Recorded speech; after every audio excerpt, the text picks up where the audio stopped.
وہ جو پاکستان تحریک انصاف کے کارکن، اس کے ویژوز بڑے ہائی ہیں نا. حیدرآباد بھی کپتان کا ہوا رات کو، کیا تھا کون بچائے گا پاکستان، عمران خان عمران خان. حیدرآباد میں تحریک انصاف کی جانب سے ریلی نکالی گئی اور بہت تگڑی ریلی تھی سر. وہ سر تحاد نگاہ لوگ ہی لوگ تھے اور گاڑیاں ہی گاڑیاں تھیں. تو پتہ چل رہا ہے کہ وہ جو خوف کے بت ہیں نا وہ کہیں نہ کہیں ٹوٹ رہے ہیں. یہاں مولانا فضل الرحمان صاحب آج کل افطاریاں پاکستان تحریک صاحب یا اپوزیشن کے لوگوں کے ساتھ زیادہ کر رہے ہیں، لیکن رات کو نا ان کے ایک بڑے ترینہ دوست ہیں قمر زمان کارا، پاکستان پیپلز پارٹی سے سی ای سی کے کا ممبر تو ہے لیکن پارلیمنٹ کے ممبر نہیں ہے، سابق وزیر اطلاعات بھی رہ چکے ہیں.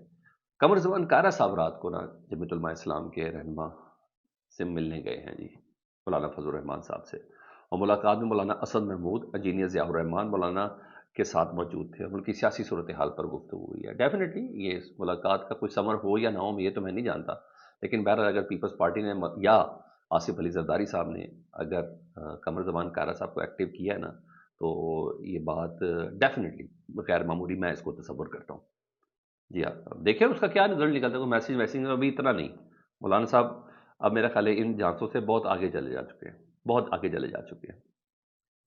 اس کے علاوہ جی رانا ثناء اللہ صاحب سے کل ایک پروگرام میں پوچھا گیا، انہوں نے پوچھا کہ جناب یہ جو آپریشن ہے اس کے حوالے سے آپ بتا دیں کہ کیا اس کی اجازت دی گئی ہے یا آپریشن نیال کوئی لانچ ہونے جا رہا ہے، کیونکہ ابھی جو اتنا بڑا عام سیکورٹی کا جو اجلاس ہوا تھا پارلیمنٹ کے ممبرز کا، تو رانا ثناء اللہ صاحب نے وہی بات کی جو سمجھ میں آ رہی تھی، جس سے متعلق علی بن گنڈا پور صاحب کہتے ہیں ہم کو اسی آپریشن کی اجازت نہیں دیں گے. بھائی آپریشن تو چل رہا آن گوئنگ ہے. رانا ثناء اللہ صاحب کہتے ہیں جب آرمی چیف نے یہ کہہ دیا ہے کہ ہم حالت جنگ میں ہیں تو آپریشن تو بہت معمولی چیز ہے.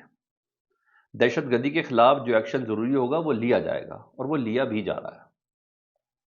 سمپل سی بات. نے کہا کچھ نہیں جو اب ہے. ہاں پھر پی ٹی آئی کے بارے میں ضرور لیتے ہیں کہ پی ٹی آئی صرف اور صرف ایک فین فالوئنگ ہے عمران خان صاحب کی. یہ عمران خان ہے یا ان کا ووٹر ہے، بیچ کے اندر کوئی بھی نہیں ہے. یہ باتیں انہوں نے کی ہیں کل رات کو. یہ چیز ہے جی. ادھر پاکستان کے لیے تکلیف کے لیے یہی کافی ہے کہ زلمے خلیلزاد صاحب افغانستان میں تھے. جب افغانستان میں موجود تھے تو جناب انہوں نے ایک قیدی بھی رہا کروا کے امریکہ کو گفٹ بھی کر دیا. ساتھ ہی زلمے خلیلزاد صاحب نے نا ایمنسٹی انٹرنیشنل ساؤتھ ایشیا کی رپورٹ کے اوپر ٹویٹ کر کے پھر فریش ایک کر دیا. ڈونلڈ ٹرمپ کے نمائندے بھی اب وہ تو بن چکے ہیں، ظاہری بات ہے، جا کے اتنا بڑا مارکا ڈال کے وہاں ہیں. اس سے متعلق مختلف اطلاعات ہے کہ ہر لحاظ سے طالبان امریکہ کی بات سننے کے اوپر راضی ہو گیا. خبریں یہ ساری چل رہی ہیں. زلمے خلیل صاحب کہتے ہیں the massive violation of human rights in Pakistan must stop. Imran Khan must be freed. Pakistanis deserve better. اور انہوں نے ٹیگ کیا Imran Khan P T I کو اور پورٹس یعنی president of United State of America, انہوں نے ان کو ٹیگ کیا. میرے خیال یہ کہیں نہ کہیں کوئی چنگاری ہے جو سب کچھ چل بھی رہی ہے اور سب کچھ ہے بھی ہے. یہ چیز ہے جی. اب ذرا کچھ میں پولیٹیکل اسٹیٹمنٹ سے متعلق آپ کو بتانا چاہ رہا ہوں جی. علی امین گنڈا پور صاحب کہتے ہیں طالبان سے مذاکرات کا واحد حل ہے ٹاسک دے، انہیں ٹیبل پر میں لاؤں گا. انہوں نے کہا صرف مذاکرات سے ہی بات ہو سکتی ہے افغان طالبان سے، اور ٹاسک مجھے دے، انہیں ٹیبل پہ لانا میرا کام ہے.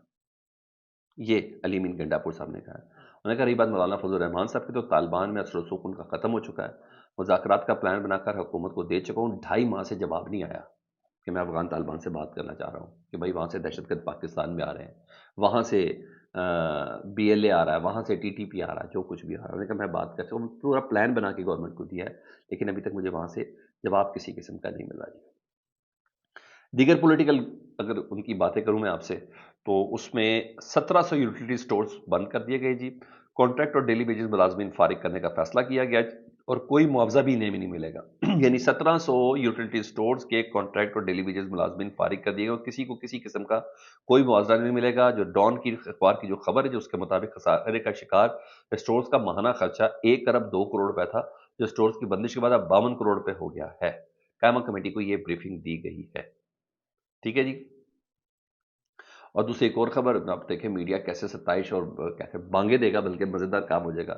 میڈیا کو واجبات کی ادائیگی کے متعلق نہ وزارت اطلاعات کو 2 ارب روپے دینے کی منظوری دے دی گئی ہے. جتنے بھی میڈیا ہاؤس بار دے جی دے دی ہے ان کے جتنے اشتہاروں کے پیسے ان کے روکے ہوئے تھے نا، 2 ارب روپے کی منظوری دی گئی ہے نا سر. مزیدار بات. اور اچھی خبر ایک یہ ہے برطانیہ کے لیے ہماری ایئر لائن جو پی آئی کے اوپر پابندی تھی وہ ختم ہو گئی ہے جی. اور ختم کرنے کا اعلان کر دیا گیا۔ پاکستان انٹرنیشنل ایئر لائن نے خود بتایا 2020 سے یہ پابندی لگی تھی، اور ایئر سیفٹی کمیٹی کے اجلاس میں پاکستان ایئر لائن بشمول پی آئی اے کی حیثیت کا جائزہ لیا گیا اور برطانیہ میں دوبارہ پروازیں چلانے کی اجازت مل گئی۔ میری یہ خبر میرے دل کے بہت قریب ہے، مجھے بڑا دکھ تھا کہ برطانیہ میں پاکستان کی فلائٹ نہیں جاتی ہے، تو یہ پابندی اب ختم ہو گئی۔ 25 مارچ کو باقاعدہ طور پر اس کا حتمی اناؤنس کیا جائے گا۔ میں نے کہا یہ خبر میں آپ کو پہلے سے دے دوں۔ رہی بات میں ابھی ہم بلوچستان میں دوسری بات کرتے ہیں، لاہور میں رات کو بڑی کارروائی ہے۔ برقی سے پکڑے جانے والے خودکش بمبار نے دوران تفتیش اہم انکشافات کیے ہیں۔ سی ٹی ڈی کے ترجمان بتا رہے ہیں برقی سے خودکش بمبار پکڑا گیا جی، یہ افغانستان میں ٹریننگ دی گئی تھی اس کو جی۔ اس کی جماعت الاحرار کے کمانڈر سلیمان اور قاسم خراسانی نے اس کی ٹریننگ کی تھی۔ اس کے بعد چمن کے راستے اس کو پاکستان بھجوایا گیا۔ قاسم خراسانی پولیس لائن پشاور اور لاہور میں پولیس افسران کی ٹارگٹ کلنگ کا ماسٹر مائنڈ تھا، اس نے ٹریننگ دی تھی۔ شمس اللہ نے بتایا یہ خودکش حملہ آور کہ ٹریننگ اس کو نشر ادویات کا استعمال بھی کروایا گیا ہے۔ مقامی سہولتکار علی نے خودکش بمبار کو 3 دن لاہور میں قیام کروایا اور خود کو جیکٹ فراہم کی تھی، اور اس کی گرفتاری کے لیے مختلف مقامات پر یہ جو علی نام کا بندہ جس کے گھر ٹھہرا تھا، اس وقت کارروائیاں جاری ہیں۔ تو اس صورتحال کے اندر اس وقت ہم لوگ جوجھ رہے ہیں، اور ہمارے مسائل کیا ہیں وہ آپ دیکھ لیں، اور ہمارا فوکس کی طرح وہ بھی آپ دیکھ لیں۔ بلوچستان کی صورتحال بہت حساس، بہت فریجائل ہوئی بھی ہے جی اس ٹائم۔ پروپیگنڈا مشینیں اپنی جگہ پر رن ہیں۔ میں وہ تکلیف دہ ویڈیوز آپ کو نہیں دکھا سکتا، اور وہ جو بدترین قسم کا پروپیگنڈا مارنگ بلوچ کر رہی ہیں، اور جو دھمکیاں دے رہی ہیں پولیس کو، اور کہہ رہی ہے کہ ہمارے بھائی اس سے نبٹ لیں گے، یعنی وہ بی ایل اے وغیرہ سے متعلق کہہ رہی ہے کہ ان کو وہی ماریں گے۔ تو نہیں سر، یہ مل کے بیٹھ کے بات اس کو کچلنا ہے، اور کچلنے کے لیے طاقت ضروری نہیں ہے، پہلے نیگوسیشن ضروری ہے، ایک ٹیبل پہ بیٹھنا ضروری ہے، پھر بولو ایک ٹیبل پہ بیٹھنا ضروری ہے۔ پہلے سیاسی طور پر ایک آواز سامنے جائے تو ہر چیز جیتی جا سکتی ہے، ہر جنگ جیتی جا سکتی ہے۔ یہ چیز خطرناک ہو رہی ہے سر، یہ چیز واقعی بہت خطرناک ہو رہی ہے۔ باقی اب مجھے فیڈ بیک میں بتائیں، اپنا بہت خیال رکھیں۔ اللہم صلی علی محمد و علی محمد۔